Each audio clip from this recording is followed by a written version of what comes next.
And a good morning. Here we are with Maria McGuire. And I was looking over some of her notes, and her role, and her self-described role, is compassionate counselor. So I'm assuming that actually transcends from being the nurse to somebody who is nurturing people trying to get in or get out of houses or take care of the financial distress that they're in. And distressed sellers, short sales, your recommendation is get help early. Al, I know you have talked to people that have procrastinated, put off because you've been in the business. How bad is that to wait? There's people, with what's going on, people have made so many mistakes because they're thinking of how things used to be and not understanding that things have changed dramatically. And that was one of the things, Maria, you had talked about, that you stay up to date on everything that's going on, the trends, all the things that are going on. So I guess my first question would be is, what's the advice that you can give for people that just aren't sure? Get help early. The biggest problem I see, just last week I had two people call me up. They were about to get evicted, and they're asking for help at that point in the game. At that point in the game, it's too late. They need to go to someone that they can trust, who's going to give them good advice, and go through all their options and see, do they qualify for a loan modification? If not, then what's the next step? If we're doing a short sale, then there's programs out there right now that they can actually get help up to $3,000 to help them relocate, and the lenders will waive the deficiency, meaning the balance of what they owe on the property and what the current market value is. And that's a big piece. And so with the short sales, can you just, for a listener who really isn't sure about what a short sale even is, can you just give a brief description of what that means? A short sale just means that your lender is going to agree to allow you to sell your home for the current market value and not for the amount that is currently owed on your home, your mortgage balance. So we're talking about the person whose home, maybe they owe $150,000 on it, and the home is worth $100,000. It's conceivable that the bank will actually accept that $100,000 as a payoff and will forgive that additional $50,000. You have to provide a hardship and a financial imbalance. You have more debt than you have income. So everyone, just because we've all lost values on our home, cannot just say, hey, I want a short sale and go on to another house. All right, well, I've got a question on that. And Al, actually, this question is going to be addressed to you. The short sale, and what's the 1099 thing all about? That pretty much confuses me. Well, I know that one of the things that came up was that before Bush enacted this a couple of years ago, that you used to have to claim that income, the difference between on the short sale, the shortage. And I know that there's been a law that's put in place that's going to expire at the end of, I think, 2012, that is going to then make you claim that as income. So there's a deadline on this to happen. There's a deadline on it, and as long as this was your primary residence and if you did take money out of your house and you refinanced it, as long as that money was used for improvements on the home, then you're right, you do not owe any capital gains at this time unless they change that law. Okay. So the person who is struggling, is there a cutoff time that you would say? How far behind is somebody that's not savable? Or so our listeners who saying, I'm not really sure. Obviously, the first thing is to contact you, ask you the questions. But just for the common listener, what's the trigger point that you look at? Well, let me ask again. How soon is too soon? Right. How do you know? Exactly. If you even know somewhere in your future, like I had someone call me a couple days ago, they know they're getting laid off permanently in the next couple months. I'm already working on that short sale for them. Wow, okay. So, it's never too late. I shouldn't say it's never too late. If, your redemption period's up and you're getting evicted, then it is. But even if they've already foreclosed on you, you still have some options available. The whole point is to avoid the foreclosure. And ideal situation is you're going to get up to $3,000 to help you relocate and have the bank waive your deficiency. So swallow your pride and get a hold of Maria, because she can make it so that you're not going to be evicted. You're not going to be homeless. You can look at other options and understand and make the right decisions based upon the information that she's going to share with you. What's important here is to keep your ears out and tuned into what people are talking about. And in networking, Al, we do that all the time. We're always going, we're listening to those magic words, I got a problem, or do you know somebody, or can somebody help me with this? It's not just the people that are going through it. We as friends need to be listening and say, you know what? I hear what you're saying. I know that you're going through some issues. You might want to get in touch with Maria and just have a chat. It's not going to cost them anything, is it? It's not going to cost a dime, and I will provide the options where to begin, and it's not automatically we're going to go short sale your house.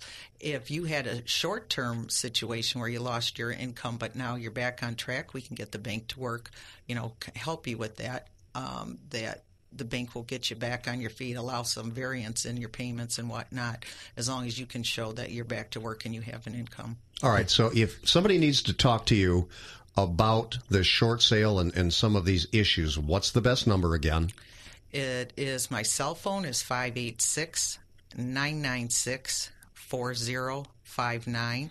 Again, that website I put together is supportforsellers.com, SUPPORT, the number 4, sellers, SELLERS.com.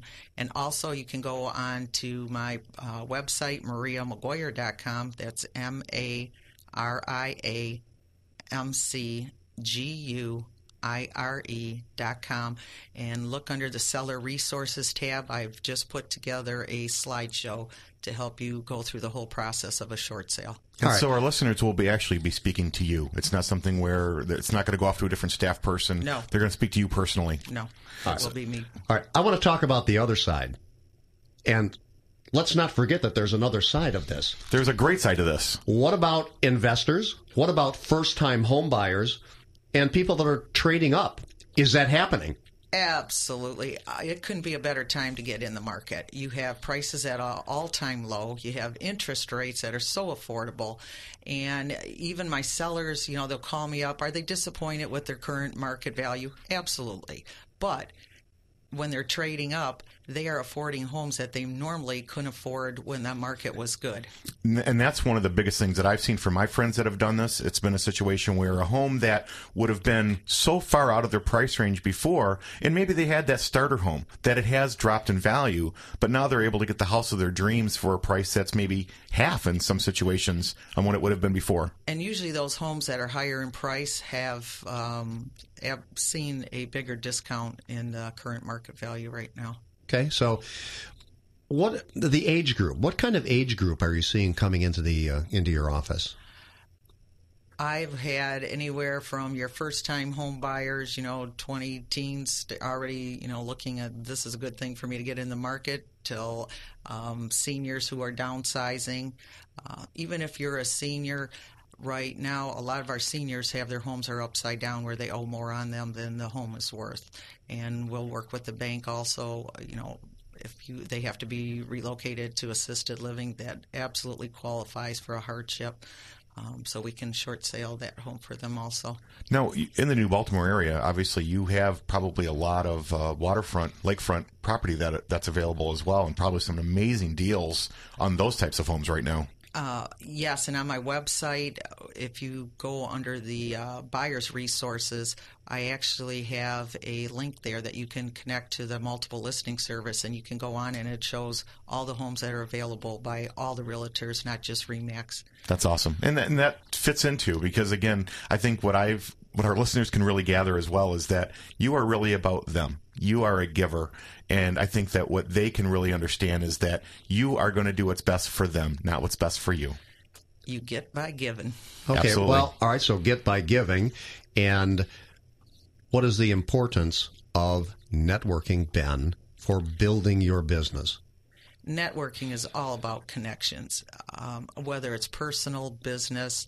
We just had a business mixer at our office a couple nights ago. We had close to 50 people, and it was really nice to see the new people that I talked to before the mixer that were uncomfortable about coming and talking to people, and how many of them walked out with a connection there that will help them in the future. Now, is this kind of a local thing then? No, it was open to the public. Put it out to LBN and to our clients and New Baltimore businesses. So. And what I always notice is that at your location is that everybody is always welcomed it's a very warm, open environment. Your staff is all very friendly and happy. It's a great place to be. Thank you. We were talking about charities, and I know that you have a bunch of them. And Erica, you were still working on some of those, weren't you? Yeah, I'm very intrigued that you are involved in a Turning Point shelter for domestic violence. Yes, we have 3 to 4 client parties a year also. Good time to bring our clients back, tell them how much we appreciate them putting their confidence in us. And each party we try to have a theme of a donation for a charity. Our Christmas party is about Turning Point. We donated I don't know how many boxes of food to help them this past Christmas. That's great. Wow. You're involved in so many things. It's amazing. Yeah, we have 3 interviewers here that are just shaking their heads going, oh my goodness, we really need to step up. Well, I have a question for you.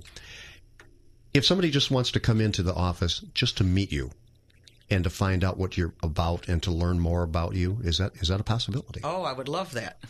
Yeah, she's there. She's there. I mean, she's an owner who's there. She's present and she's there and she's accessible. But obviously, with all the other things you're doing, I would definitely say call ahead. Don't just show up. That's probably a good idea. You may be plowing somebody's driveway or something at that time. Yeah, I'm looking at the snow out there right now. We'll be back in that truck again today, plowing that snow. Well, let me give you my address because I'm getting old. I'm getting too old to plow my own. You welcome people to get involved in the charities with you. Yes, if you would like to email me, call my cell, Maria McGuire team at Yahoo is my personal email, or again, my cell phone number is 586-996-4059. All righty. I'm excited. Great interview. Al and I are going to be heading up to the Palace next week. We're going to talk about that, doing some networking, and we just love getting involved in those media events. So we're going to talk about that on the other side of the break. Al, who are we? We are Networking Squared. This is what we do, and this is your hometown, isn't it? It's it. Thanks.